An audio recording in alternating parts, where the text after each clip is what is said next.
வணக்கம். நெருப்பு தமிழன். திருச்சியில் திரளும் மக்கள், திருச்சியில் மிகப்பெரிய ஒரு தமிழக அரசியலினுடைய அதிரடி பூகம்ப அரசியல் திருச்சியில் திரும்பி இருக்கு. திருச்சியே ஸ்தம்பித்து திரும்பி பார்த்துக்கிட்டு இருக்கு. இப்படி ஒரு கூட்டத்தை மக்களை நம்ம நிச்சயமாக அரசியலில் சரித்திரம் காணாத ஒரு வரலாறுன்னு சொல்லலாம். விஜய் சும்மா சாதாரணமாக வர்றாரு. என்னப்பா ஏர்போர்ட்டு பக்கம் வராதிங்கன்னு சொல்லியும் யாரும் கேட்கல.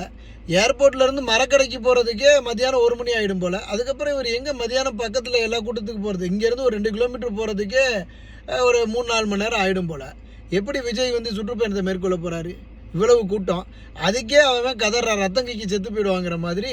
ஒருத்தன் ஆக்சிஜன் இல்லைங்கிறான், ஒரு டிவிக்காரன் சொல்கிறான் ஆக்சிஜன் இல்லை, கூட்ட நெரிசல் அதிகமாக இருக்குது, எப்படி மக்கள் நடமாடுவாங்க, அதனால தான் காவல்துறை நிபந்தனைகள் விதிச்சிருக்கு அப்படின்னு.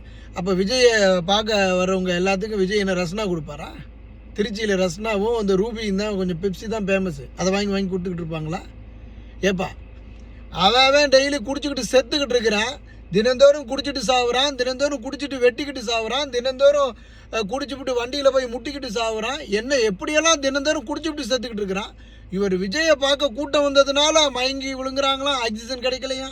என்ன உருட்டுறானுங்க திருட்டு போயிலுங்க இந்த மீடியாக்காரனுங்க. ஒரு அரசியலுக்கு அவர் வர்றாரு, அவர் என்ன சாதாரண ஆளா? அவர் இந்த இந்தியாவில் ஒரு மிகப்பெரிய ஸ்டாருங்க, தமிழ்நாட்டில் நம்பர் 1 ஸ்டாருங்க. அவரை மிஞ்சுறதுக்கு ஆளே இல்லைங்க. அவன் ஒரு தமிழங்க. ஒரு தமிழனுக்கு ஒரு தமிழனை பார்க்க இவ்வளோ பேர் கூடுறாங்க. அது ஏன்னா அவங்களுக்கெல்லாம் எரியுது. ஏன் உங்களுக்கு எரியுது? உதயநிதி வர்றாரு, ஒரு பயம் இல்லை. ஸ்டாலின் வர்றாரு, ஒரு பயம் இல்லை. எடப்பாடி பழனிசாமி வர, ஒரு பயம் இல்லை. ஒட்டுமொத்த கூட்டமும் விஜய்க்கு தான் வருது, 10 பைசா கொடுக்காம. அப்போ ஏன் உங்களுக்கு எல்லாத்துக்கும் எரியுது? எரியட்டும், இந்த எரி தான் வேணும்.